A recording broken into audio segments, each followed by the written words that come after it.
Assalamu alaikum. My name is Abdul Khalik. Inflation, the things have become very expensive, very dearer everywhere else, particularly in a country like Pakistan. And the things are very, very expensive here, and the things are the cost of living is rising. The cost of living is rising steeply, sharply, and it has become really more and more difficult to live and to fulfill the needs of a living, and it's very hard to meet the expenses. The incomes are usually very, very low, but as for the expenses are concerned, expenses are becoming out of the control, has become out of the control up to great extent. So we need to manage it, we need to somehow control all that. This is going to be the topic of our today's discussion. Indeed, indeed, it is a very, very important topic. I think that most of the people, maybe some more than 80% of the people here in our society are affected by, negatively affected by this sort of trouble, by this sort of problem. And obviously, they are trying very hard, very desperately to control their expenses. They are working very, very hard. And since this is going to be the topic of our today's discussion, and like every discussion here on this channel, I have chosen a very useful and a very beneficial article on the subject.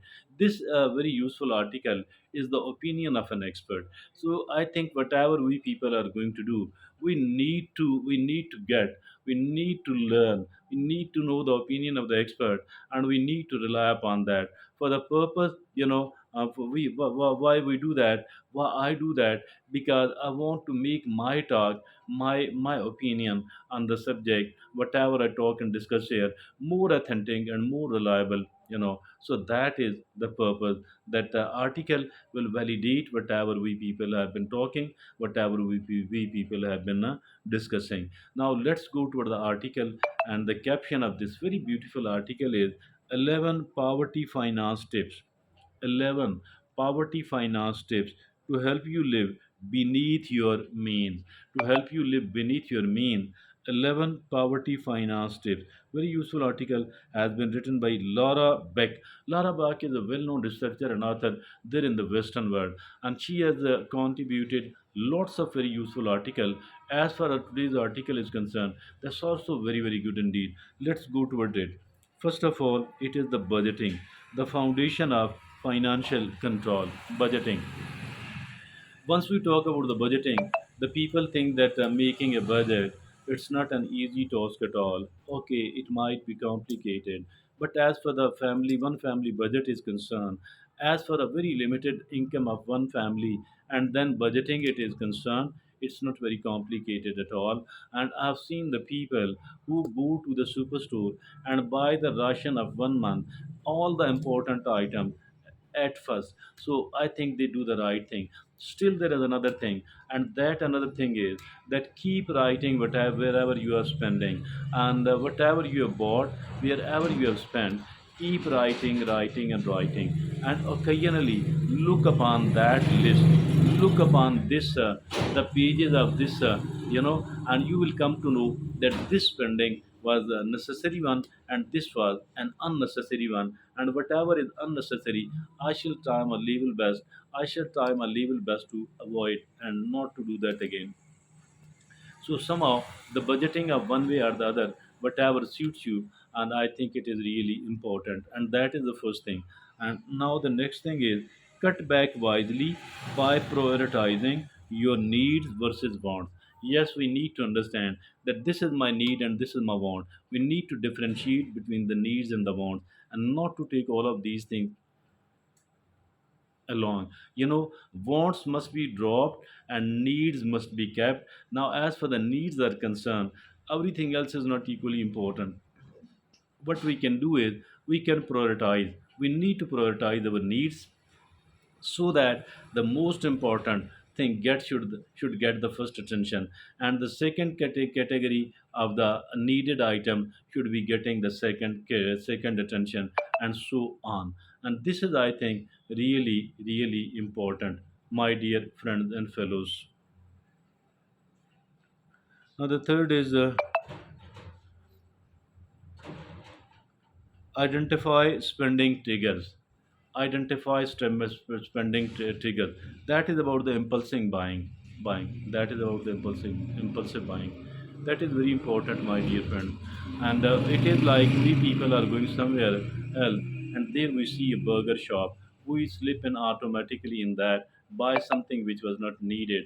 I think that we should know that what are the triggers, what sort of thoughts, what sort of thoughts trigger the impulsive buying, and I should be controlling it. Very important. Avoid debt whenever possible. Yes, buying the things on credit. Never do that. Never do, because you will buy the unimportant item, because you will buy the expensive item, because you will buy the bad quality item. So never buy the things on credit, and also do not borrow the money, because momentarily you will become easy, but later on the things will become very very difficult.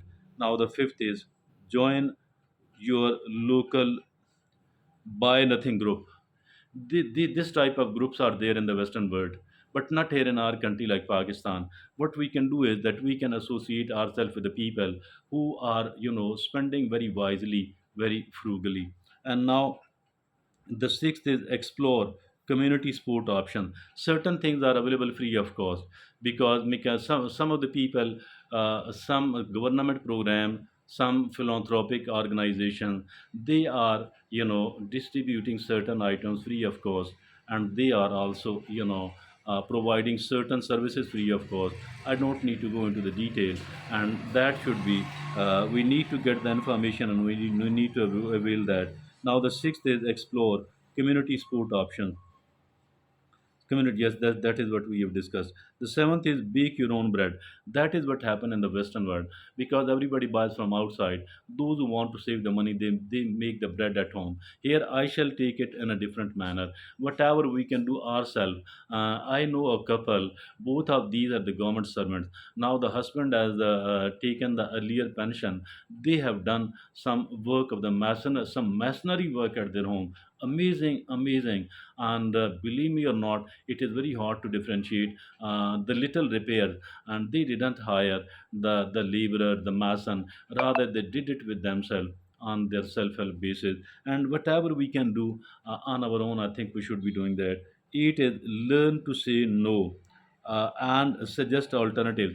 Some of our friends will say that okay, let's go there on on a sharing meal at a good restaurant.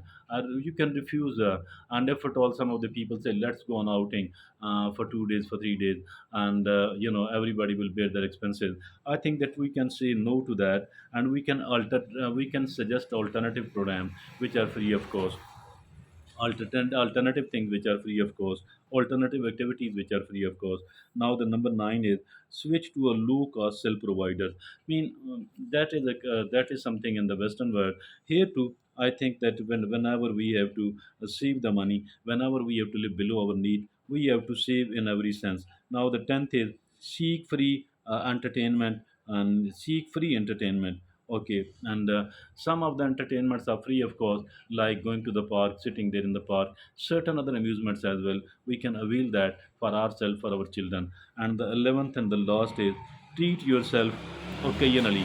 Treat yourself occasionally. Sometime go to a restaurant, and with your family, and if at all, if it is economical, and treat yourself occasionally. Say once or twice a month, say after a fortnight, say after once a month, but that's also important to fulfill our psychological needs. Thank you.